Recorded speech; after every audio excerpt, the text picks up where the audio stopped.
MetsMusings is an unofficial, independent podcast covering New York's National League Baseball team. It is not affiliated in any way with Major League Baseball or the New York Mets. This is Len and Jeff from Baseball and Barbecue. And the one place to go for New York Mets news, Past week game reviews, upcoming series previews, interviews, analysis, opinion, and what's going down on the farm. It's Mets Musings with Gary Mack. So keep the faith, stay optimistic, and let's go Mets. Mets Musings with Gary Mack. Now it's time for some New York Mets baseball talk. Here's Gary Mack bringing you the latest news and analysis from Mets Nation and the world of baseball on another edition of Mets Musings. And hello, and welcome to another edition of Mets Musings. I hope everyone had a great week out there. It's a special edition of Mets Musings. We're going to do something special this week. It's not going to be no long talk from me in the beginning, recapping whatever's going on in spring training. I'm going to go right to my guest. It was a very, very wonderful interview. I hope you enjoyed it as much as I do. It was with Mr. Art Shamsky of the 1969 Miracle Mets, and I have to tell you, it was an emotional day for me and an emotional interview, being a 16-year-old kid 50 years ago when the Mets won the World Series for the first time. He has a book coming out, be out Monday, March 18th. That's tomorrow. And I hope that you'll all go pick up a copy. If you're a Met fan and enjoy the history of the Mets, you'll enjoy this book. And he'll tell you about it. And so without further ado, ladies and gentlemen, Mr. Art Shamsky. Hello, Art Shamsky? This is he. Hi, Art. It's Gary McDonald from Mets Musings. Thank you for coming on today. How are you? I'm very Good. well. How are you? Good. Expecting your call. Okay. How are you? I'm very well, and it's a real pleasure and an honor to have you on. I was a 16-year-old kid in 1969, so everything's pretty vivid in my memory. Good for you. Yeah, good. Yeah, it's. I'm meeting a lot of people who weren't even born when I played, so that's a little scary. But it's nice to talk to somebody who's got some memory. You know. Yeah. And let's start off by saying, can you believe that it's 50 years already? Well, it's hard to believe in a sense, but on the other hand, I live in the New York City area, mm-hmm. and for me, it seems like every day somebody talks to me about that team.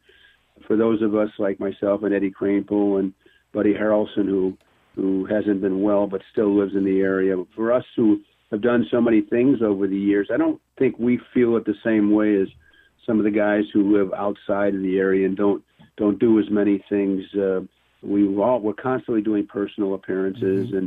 and things of that nature, and so I live in the city, and I'm reminded every day about having played for that team. Somebody hears my name or recognizes me or something, and that team has been. The legacy of that team has been passed on from generation to generation. So people remember it, talk about it, and they know how important we were to the city of New York and to the country to some extent. So it's been. I know it's been 50 years. I don't feel like it's been 50 years, but the reality of it is I've gotten older, so it's been 50 years. So it's true.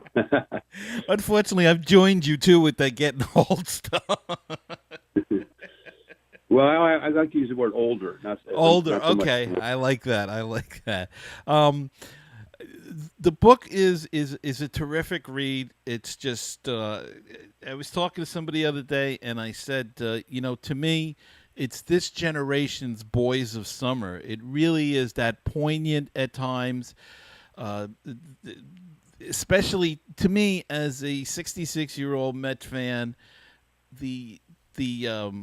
The opening chapter and the closing chapter were really the ones that really brought a bunch of emotions to me, both happiness and sadness, and I'm not saying it's a sad book, not by any means. It's a fascinating book, and it's well read, and well written. But to me, as a fan, I'm just saying that it brought about all kinds of emotions, and recalled the time that was, I know it was a turbulent time in our history, but I really had a good summer that year. And yeah, it was a great year for New York sports, with the Jets first winning in January, and then us winning in October, and then the Knicks winning in May of '70. And my first book was The Magnificent Seasons, and I wrote about those three teams who all of us had won for the first time. Nobody had ever won before, but this book was different. There's been so many books written about that team, and when I sat down with Eric Sherman, who co-wrote it with me, we talked about what we wanted to do for this 50th anniversary. And my thought was that instead of doing something where, everybody's could go online and see the day-to-day games that went on, and even though we talk about those a little bit, some of those special games, et cetera, we wanted it, both Eric and I wanted it to be something special. And it's interesting that you said that about the first and the last couple of chapters, because if we felt like we wanted to get emotional about this, because in my mind the book is about friendships, love to some extent about your teammates, and also about aging. I mean, the fact is that we've all gotten older, and we've lost about 10 members of that team, and now we have guys that are ill, and so it's a reality. And so for me, that part is sad, but the reality of it is that the fact that the team kind of lives on forever is something that all of us who were part of that team can cherish, because it was such a special time. And when we went out to see Tom, I knew then that well, first of all, to go out there was really a challenge, because we could have picked any guys to go out there, but I wanted Buddy to do it.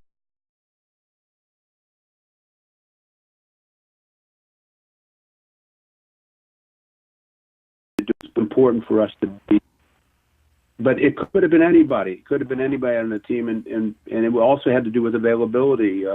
And Ronnie Swoboda went out, and Jerry Kuzman was the other two, and then Eric Sherman and myself, and just coordinating guys to fly in. Ronnie's wife had been ill; she had just had surgery, and so that was a challenge. And so that part of it had to fall into place. But the most difficult thing was that when I talked to Tom, a couple months before we were going to do this, and I said, we want to come out and see you. And he said, great. And we had a great conversation. He said, but you got to call my wife, Nancy, because she'll coordinate. I might forget about the dates and everything like that. And I said, not a problem. So I talked to Nancy a number of times, and the thing that she told me right off the bat was that Tom has good days and he has bad days. And hopefully when you get out here, it'll be a good day. And so that was a challenge, because we flew all the way out there from New York, and then Ron Swoboda came from New Orleans, and Kuzman came from Minneapolis, and we had to meet at the same time to be able to drive to Calistoga.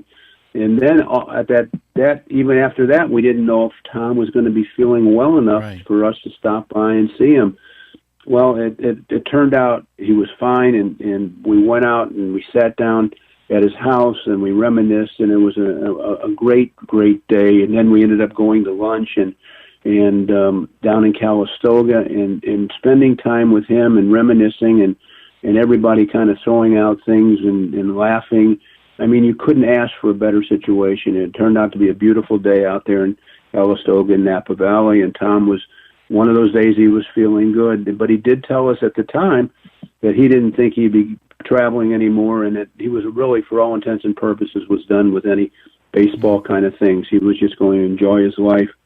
Working in the wine fields, he's got 3 acres of wine, and I think he's got a total of over 100 acres, but just 3 acres of wine. And he goes out there every day, and he prunes the wines, and he does what he has to do to get the company that makes the wine get ready, and he enjoys that. But I knew back then that even though the day was great and we really had a wonderful time reminiscing, that I didn't know if I probably thought at that time he wasn't going to be traveling anymore. He hasn't been to the Hall of Fame in a couple years for the ceremonies, I knew then that he wasn't going to be coming back. And then when I heard the news last Thursday, it was kind of a kick in the gut.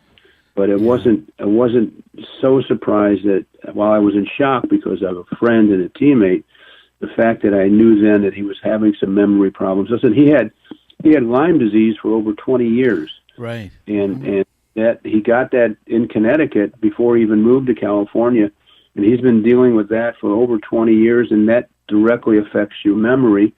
So I'm not a doctor, so I can't say exactly what's going on, but I do know that that has some direct effect on his memory, and I think what he's going to do now is the family's just going to enjoy his family and take advantage of what he likes to do, and that's work in the wine fields and enjoy his life. So I'm hoping that that's the case, but I don't think he'll be traveling much anymore.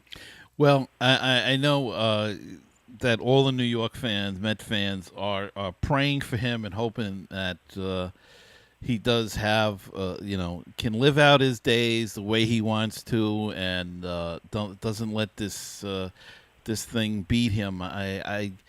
My father had the same thing, and it's a very sad disease.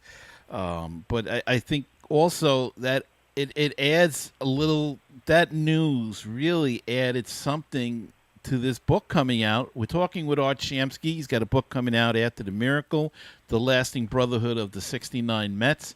And I think that news really makes this book even more important because it may be the last time that you guys get together with him. I think we even said that in the book. We got the feeling when we said goodbye. And again, I go back to the fact that we've lost 10 guys on that team, including our great manager, Gil Hodges, and 4 of our coaches, and, key members of that team. Everybody who passed away was a key member of that team. And first with Cal Kuntz, and then Don Cardwell and Tommy Agee and Tug McGraw,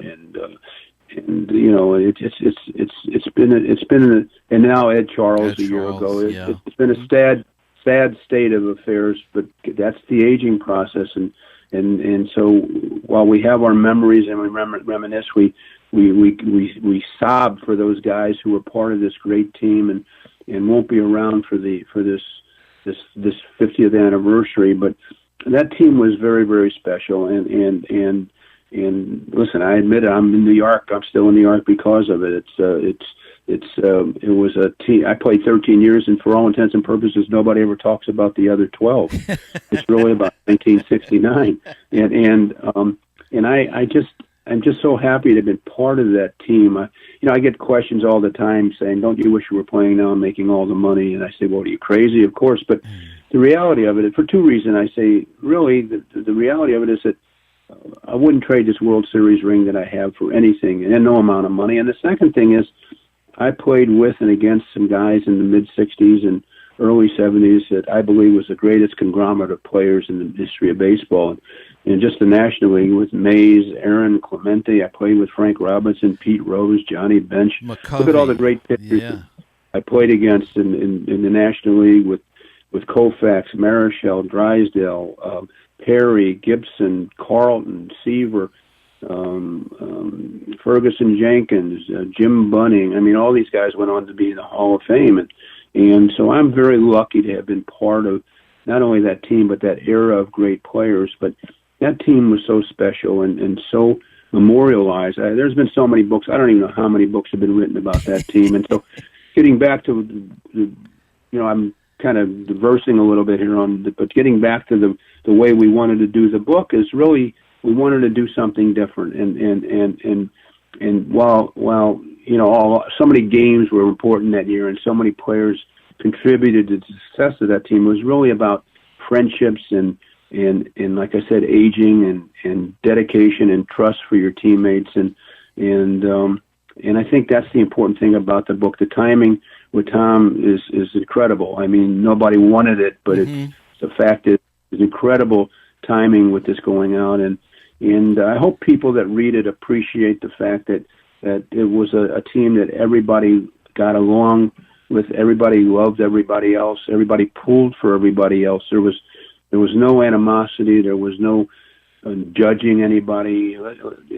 Gil Hodges, our manager, was a great manager, and look what he did. He platooned in 4 or 5 positions and got the most out of everybody, and was able to get guys on the bench who weren't playing much involved in the game. And as it turned out, everybody on that team contributed to some success of that team. And look at Al Weiss, what he did in the World Series, and Don Clendenin, what he did, and Rod Gaspar. All these guys were part of that team, and I could go on and on with names, and Wayne Garrett and Charles.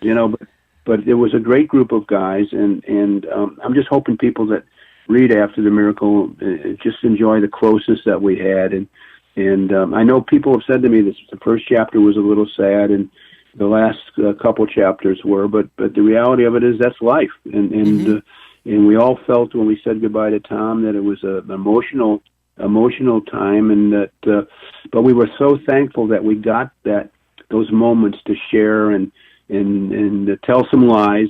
Those stories might have been stretched out a little bit, but the reality of it is they were golden moments. They were golden moments for all of us who were part of that trip out there. And then talking to the guys in the course of writing the book is some of the fun things that came back, and some of the momentous events that happened that year were so special. And they still resonate with fans today. People still talk about the Black Cat. Right. They talk about Tom's almost perfect game that's taken on a life of its own. They talk about the Steve Carlton strikeout game with 19, and we win the game 4-2 because Swoboda hits 2 2-run home runs. I mean, I made the last out of a no-hitter pitched against us that year. I mean, we can go on and on and on, and it's just crazy things that happen, but it's all part of the legacy of that team. And not to even mention what else went on in the world with the Woodstock and man landing on the moon. But I wanted to talk a little bit about Gil Hodges. I'm of the belief he should be in the Hall of Fame, but I can remember interviews with Tom Seaver where he practically breaks down in tears when he talks about Gil Hodges. A number of the guys, he was so beloved on that team and so well respected. Ed Kranepool often talks about how he differed with him, and you speak on the book about how Swoboda said he wished he had more conversations, didn't fight with him as much. Talk a little bit about Gil Hodges, if you will. Well, Gil was the strength of that team. He was a terrific manager. He managed by feel, and what I mean to say is he felt the game. He made out lineups based on what he felt, and he knew that at some point he was going to have to get those guys at the end of the bench involved, and if he wanted them to do some things that would help the team win over the course of the year, and he did.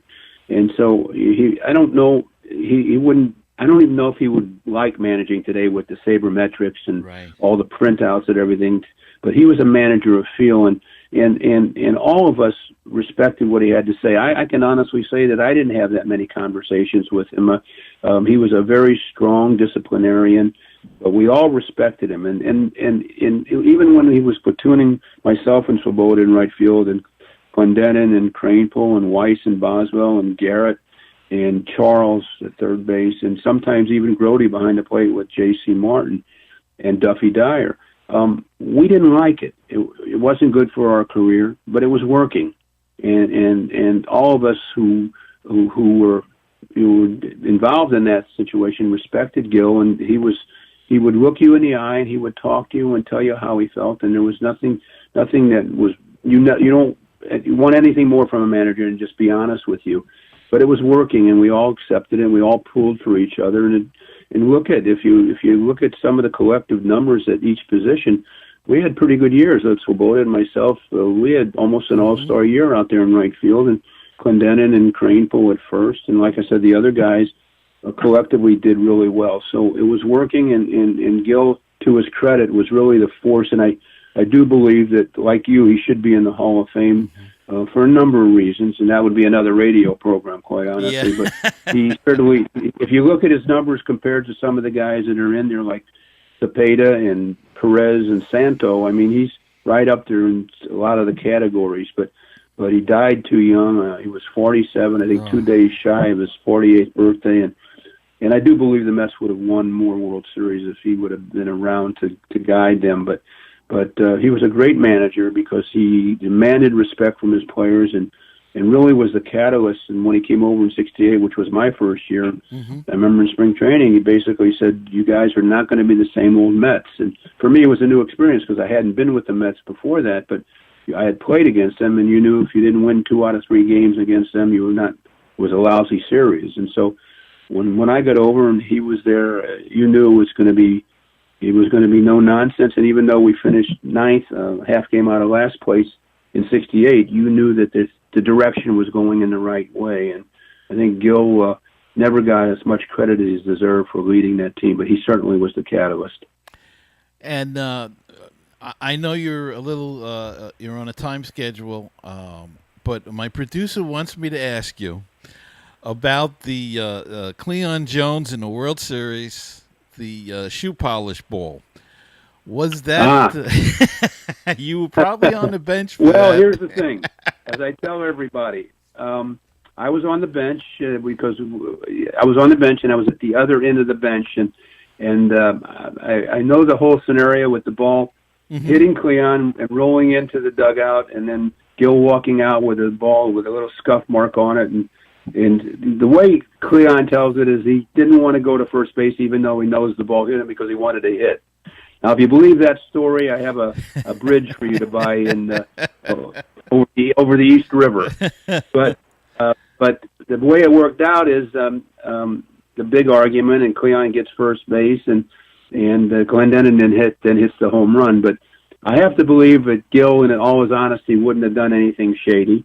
But I really didn't see, so I'm not not a person to really ask. But there's all very varying stories about this, and Kuzma's involved in that. As always, he's always in the middle of something, but Cleon finally got smart and said, "Okay, let me go to first base," but he always claimed the ball did hit him, but he didn't want to go to first base because he wanted to hit off Dave McNally. So I find that a little strange, but it was a strange game in a strange year.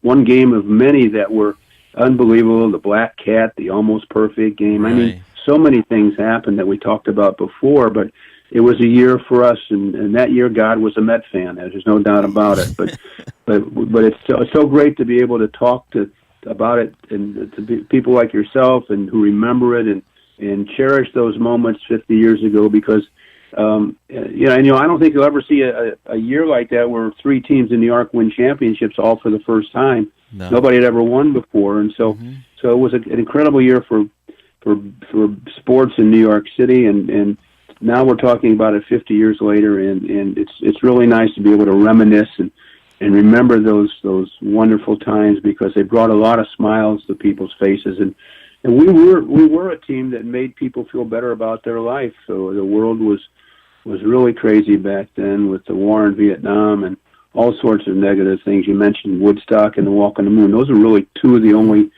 kind of good things. I mean, everything else was bad news, and so we kind of made people feel better about their lives for whatever brief time it was. And I think people are thankful to that and pass that on to their kids and their kids' kids. And I always get people coming up to me saying, "Hey, I was really strapped for money, or I was in Vietnam in the worst place in the world, and you made me feel a lot better about where I was." And I said, I always tell myself, if I made somebody feel better about their life for a moment, then I've accomplished something. And I think that's all of us who were part of that team feel like we were able to do that.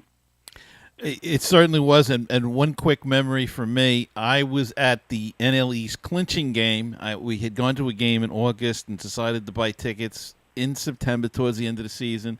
We happened to buy that night purely by accident, had them a month ahead of time, went with my father and a friend of mine, and it was the most exhilarating feeling ever in my lifetime as a 16-year-old kid up to that point to be there when the Mets first won something, And part of it because of where they came from. I can't take the blame for those early years because I was with Cincinnati, but those early years were really people came to the ballpark to see them lose.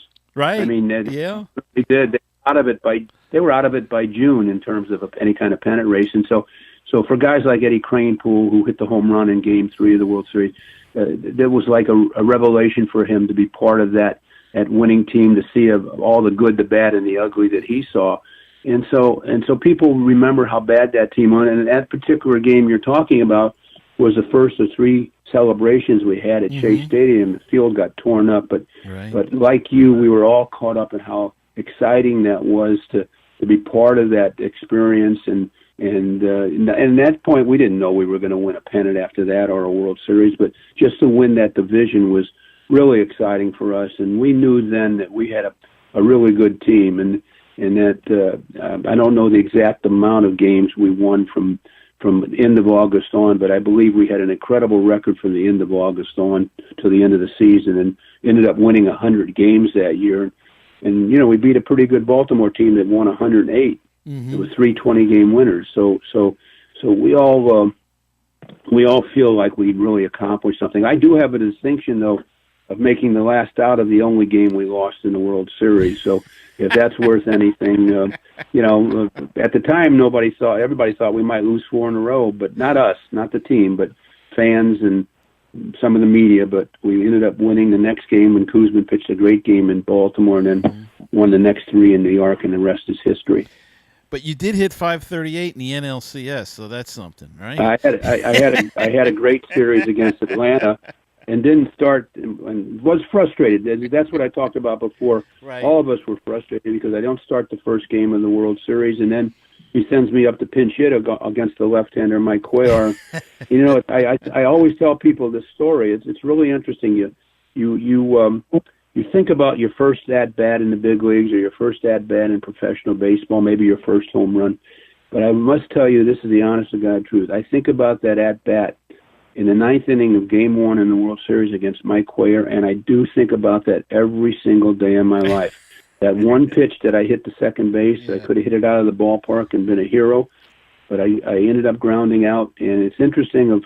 I've done some great things in my career, but I always think about that at-bat. So I haven't told too many people about that, but that one at-bat I wish I could have back right now, because he threw me a pitch right down the middle of the plate, Mike Cuellar, and I just grounded out to second base. But again, to be part of that team, to be part of that excitement, and now 50 years later for me, is very, very special.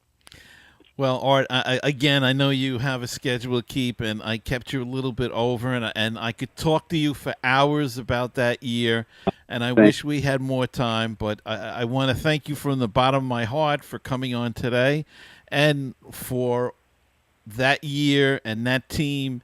And you guys, we just loved you guys so much, and I'm sure you know that over the 50 years, but this is my chance to say it to somebody from that team. I've told Kranepool, I've met Kranepool, and now I have my chance to say it to you, and I just want to thank you so much. I will tell you one fun story before we leave, though. Okay. Over the years, I've had, I'm probably pretty close to the right number. I've had 150,000 people come up to me to tell me they were at the last game when we won the World Series. And I know the ballpark only held 53,000. And so whatever they say to me is fine. If they think they were there, and I say, really, you were there? I said, yeah, we have the tickets at home. So I believe them. So I'm telling you, 150,000 people were there when we won the World Series. So God bless them. And you've made that impact on everybody. And this book is just, I mean, if you're a Met fan and you remember that year, you have to read this book. The book is just, as you say, it is a brotherhood, and it's so touching. It's so fascinating. It's just, I'm running out of adjectives to describe it. But again, thank you for taking the time today. Thank you so appreciate so much for those kind words. I hope people do get it, and I'm curious of everybody's comments, and I hope what it does is basically just touch people's lives and give them a little bit of a remembrance of how great that team was. It certainly will. And thanks again, Art. All right, my pleasure. Okay. Bye-bye now. Bye. And we're back, and I have a special guest in the studio with me today, my good buddy. He's not on the phone, but he is right here. Jeff Cohen, Baseball and BBQ. And Jeff, You just sat through the interview we did with Art Shamsky, and I hope you enjoyed it. And you've got some memories of '69 of your own. Absolutely. It was a wonderful, wonderful interview. I'm glad Art Shamsky came on your show. It was a great listen, and everybody's going to enjoy it. My memories of '69, I was a 7-year-old kid. So I don't remember all the important games. I do remember through the video highlights and stuff, the Seaver near perfect game. I actually did talk to him one time about it when at a celebration of celebrating 50 years of the Mets in coming into the league, and he was there talking about it. So that was a great conversation. He talked about it to a bunch of people. We also but the things I remember about that '69 World Series was those catches by Tommy Agee. Those must be one of the two of the greatest catches in World Series history. You talk about Willie Mays' catch, which was also a fantastic catch, but the two by Tommy Agee was just fantastic. And Ron Swoboda. Those three defensive plays aren't made. The Mets aren't winning the World Series. And I think one of the interesting things about the Agee catch is that there was two in the same game. In the same game. Like 3 innings apart. One with Gentry pitching. The one to left center where he backhanded, which I always thought was the more difficult because he had to reach. It was a backhanded play, and he snow coned it. And then, of course, the other one, which was to right center and backed up by our special guest today, Art Shamsky. But I kind of think it's hard to, like you said, we remember the Willie Mays catch. But that's it. Agee had two in the same Agee had game. two of them. That was a wild series in '69. I mean, I'm a little older than you, so I remember a little bit more vividly. But you had the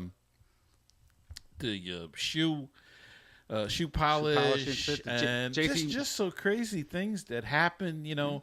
Swoboda should have caught the Don Buford home run. Right. And he missed it, and he admits that he missed it. He should have had it. Just crazy things. And one thing I learned in doing the research for this today is that I forgot that Kranepool actually had a World Series home run. He hit a World Series home run.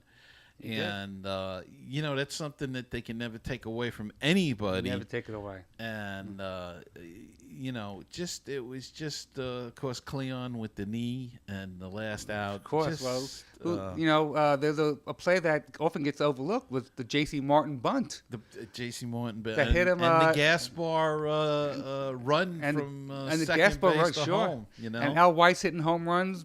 Al Weiss, the mighty Al Weiss there. But I remember vividly the Wayne Garrett home run.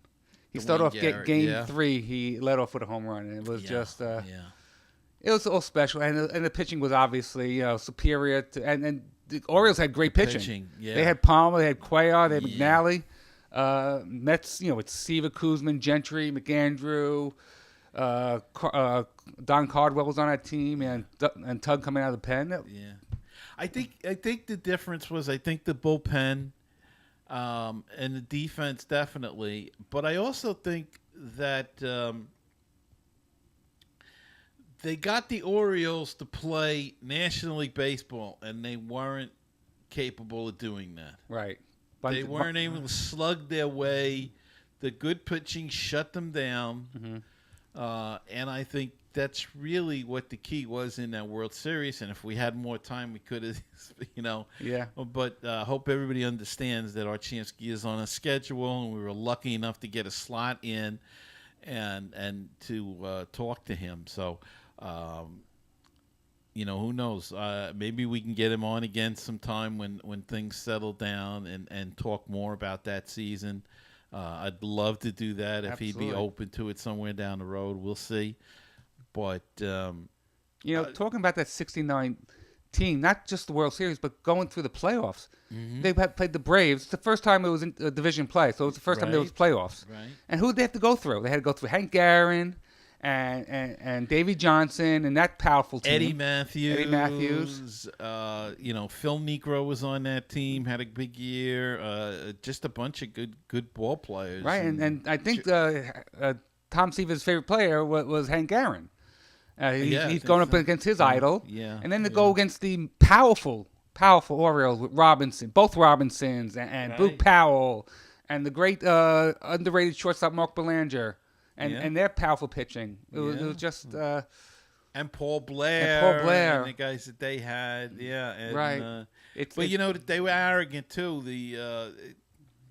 In the book, they tell the story about a Buford's home run, and he came around second base and said to Buddy Harrelson, you ain't seen nothing yet. And Buddy Harrelson, what do you mean we ain't seen? You know, what are you talking about? He went into the dugout and told everybody, and that really fired him up. And that was the big mistake the Orioles could have made in firing up the sleeping giant, because let's face it, they had probably the best pitching staff, and the unsung guy, you know, Gary Gentry came in Game 3 and shut them down. And then when he ran into trouble, Nolan Ryan. They brought in Nolan Ryan, who was a rookie, I think, that year. Maybe it was his second year, I forget. But all of that gets touched in the book.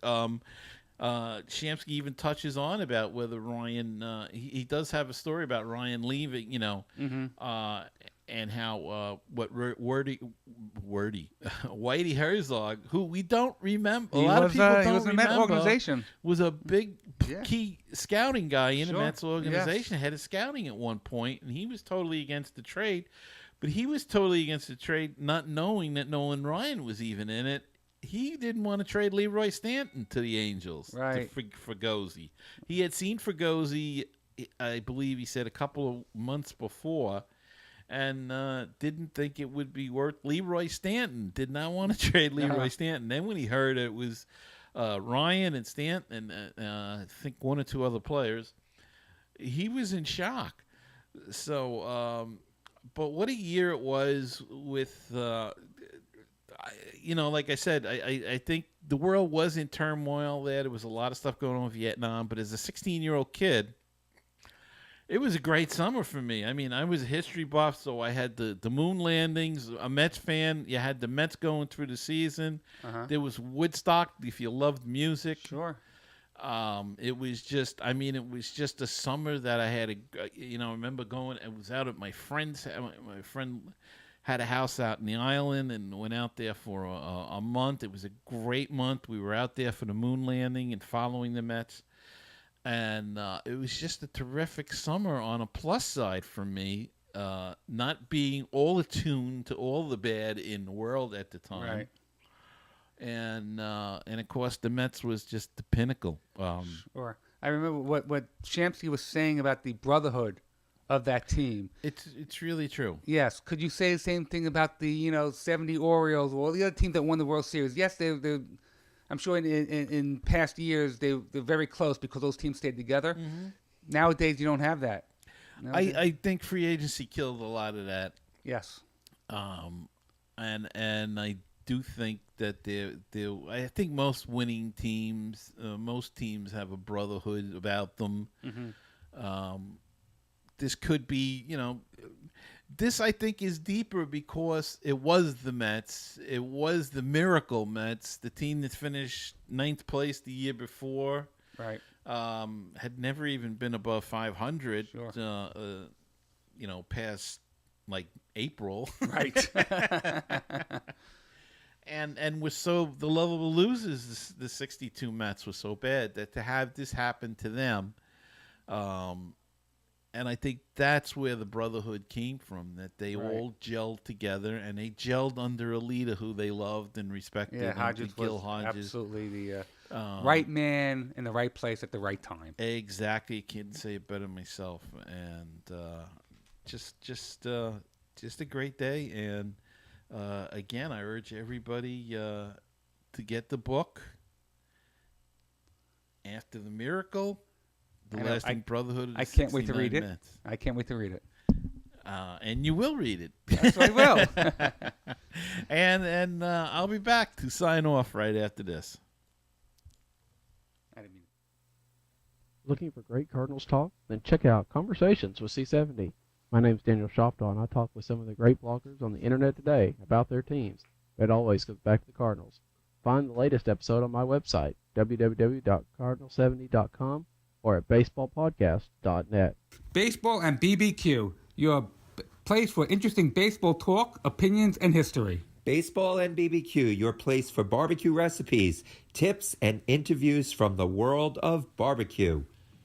If you like baseball and if you like barbecue, then tune in to Baseball and BBQ. Find us on iTunes, Stitcher, Google Play, and BaseballTalkRadio.com, along with Mets Musings and other great baseball podcasts. With all the Mets news, it is the news from around the world and around the corner. Here's Gary Mack. And I'm back, and I hope that you enjoyed this show as much as I did putting it together. And that's going to wrap it up for this week's show. I hope you enjoyed it again. I want to thank my guest, Art Shamsky, and also Jeff Cohen for coming by and giving me some moral support during this very somewhat emotional interview for me. And I want to thank you all for listening. And don't forget to subscribe on iTunes, Google Play, YouTube, wherever you listen to the podcast or watch it. Hit the subscribe button. That helps me grow the show and expand to new listeners. And until next time, remember to keep the faith, stay optimistic, and let's go Mets. I'll see you the next time in another edition of Mets Musings. Good night, everybody.